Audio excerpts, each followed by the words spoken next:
Kisah ini berasal dari sebuah desa kecil yang dikelilingi hutan bambu lebat dan hamparan sawah yang luas. Di sana, pernah terjadi serangkaian peristiwa aneh yang membuat seluruh warganya dicekam ketakutan luar biasa. Malam, yang biasanya menjadi waktu untuk beristirahat dengan tenang, justru berubah menjadi momen yang paling menegangkan. Setiap hembusan angin terasa seperti membawa bisikan yang membuat bulu kuduk berdiri. Semuanya bermula ketika beberapa wanita di desa itu terbangun di pagi hari. Dengan perasaan yang sangat tidak nyaman, mereka bingung dan resah. Pakaian yang mereka kenakan saat tidur seolah telah berpindah tempat. Dan yang lebih aneh, beberapa barang pribadi mereka hilang. Bukan barang berharga, melainkan pakaian dalam yang lenyap tanpa meninggalkan jejak sedikit pun. Tak ada yang bisa mereka ingat dari malam sebelumnya. Hanya ada rasa gelisah yang sulit dijelaskan. Kejadian aneh ini terus berulang dari malam ke malam. Berpindah dari satu rumah ke rumah lainnya. Selalu terjadi saat seluruh desa telah tertidur lelap. Warga mulai berbisik-bisik, membicarakan sosok misterius yang mereka yakini bukanlah manusia biasa. Mereka akhirnya memberinya nama, Kolor Ijo. Menurut cerita yang beredar, Kolor Ijo adalah makhluk bertubuh besar dengan kulit gelap legam, dan ia hanya mengenakan celana pendek berwarna hijau. Sosok ini konon muncul ketika malam mencapai titik paling sunyi, bergerak begitu cepat tanpa mengeluarkan suara sedikit pun, dan mampu menghilang seperti bayangan ditelan kegelapan. Ia bisa menyelinap masuk melalui celah jendela atau pintu yang lupa dikunci. Lalu dengan ilmu gaibnya, membuat penghuni rumah tertidur sangat lelap, tak mampu terbangun oleh gangguan apapun. Rasa takut yang semakin menjadi-jadi akhirnya membuat para lelaki di desa memutuskan untuk bertindak. Mereka mengadakan ronda malam setiap hari, berbekal obor api, kentongan, dan bambu runcing.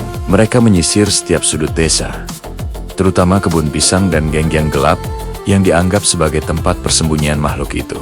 Namun, semua usaha mereka seolah sia-sia. Setiap pagi, selalu ada kabar baru bahwa Kolor Ijo kembali beraksi di rumah yang berbeda, seolah ia mampu menembus penjagaan ketat yang sudah mereka buat. Satu-satunya petunjuk yang ditinggalkan adalah jejak yang sangat ganjil, aroma tanah basah, dan bau khas daun pisang yang selalu tertinggal di setiap lokasi kejadian. Sebuah jejak yang tidak bisa dijelaskan dengan akal sehat. Ketakutan menyebar begitu cepat, seperti wabah yang tak terlihat. Akhirnya, para wanita memutuskan untuk tidak lagi tidur sendirian di rumah masing-masing. Mereka berkumpul dan tidur bersama di balai desa, berharap kebersamaan bisa memberikan perlindungan. Sementara itu, para tetua desa memimpin doa bersama dan melakukan berbagai ritual penjagaan untuk menolak bala. Seorang dukun kampung mengaku pernah melihat bayangan besar berlari di pematang sawah saat tengah malam. Bayangan itu bergerak lebih cepat dari manusia manapun yang pernah ia lihat. Hingga saat itu, tidak ada yang bisa memastikan apakah sosok itu benar-benar makhluk gaib atau hanya manusia jahat yang menyamar dengan sangat rapi untuk menakut-nakuti warga. Misteri ini semakin dalam dan mencekam hingga suatu malam, seorang pemuda pemberani bernama Sarman yang sudah muak dengan ketakutan yang menyelimuti desanya, melihat sesosok bayangan misterius berlari ke arah kebun pisang di belakang rumahnya. Tanpa pikir panjang, dengan hanya berbekal lampu minyak, Sarman memberanikan diri untuk mengejarnya. Nafasnya terengah-engah, jantungnya berdebar kencang. Tapi ia tidak mau berhenti. Ia bertekad untuk membuktikan kebenaran di balik semua cerita desas-desus yang selama ini menghantui desanya. Di tengah kegelapan pekat kebun pisang, ia menemukan sesuatu yang membuatnya terkejut. Tumpukan pakaian dalam perempuan yang hilang selama ini berserakan begitu saja di atas tanah, lembab tersentuh embun malam.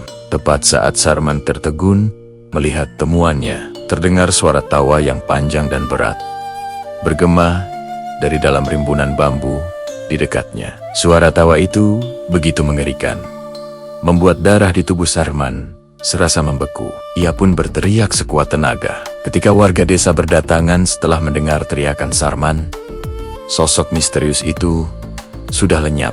Tak ada jejak yang tertinggal, selain bau aneh yang menyengat dan hawa dingin yang menyelimuti area itu. Sejak malam penemuan itu, penjagaan di desa diperketat berkali-kali lipat. Setiap pintu rumah dipalang dengan kayu yang kuat. Jendela-jendela dilapisi bilah bambu, dan doa tak henti-henti nia dipanjatkan oleh seluruh warga, siang dan malam. Ajaibnya, secara perlahan, gangguan misterius itu mulai menghilang. Tak ada lagi laporan kehilangan atau teror di malam hari.